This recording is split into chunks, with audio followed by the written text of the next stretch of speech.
From your local election headquarters, this is the map that has all of New York State stuck in a vicious legal battle. It was supposed to be decided on last summer, but now a New York appeals court has ruled the map is unconstitutional.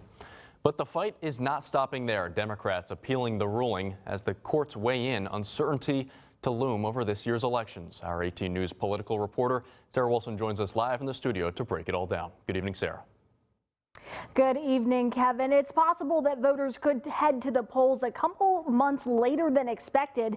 That's because it's still unclear which congressional candidate is running in which district, and we won't know for certain until the map is finalized.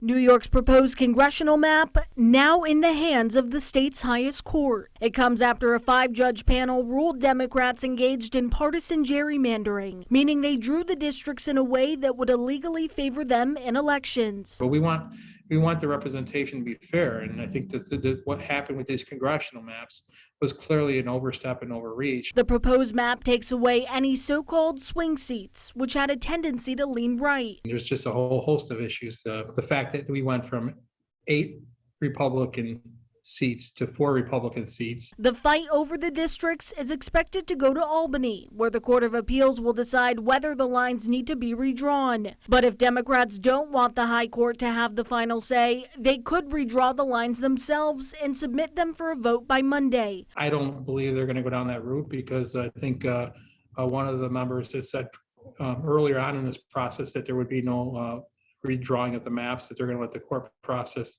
play out. If the map stands, Democrats would control 22 of New York's 26 districts. Republicans would only control 4. If the map does need to be redrawn, that could spell trouble for congressional candidates. I hope the courts take a look at the redistricting and make them more sensible, but for right now, we've been advised to go along as if the maps aren't going to change. But if they do, the state's primary will likely be pushed back from June to August.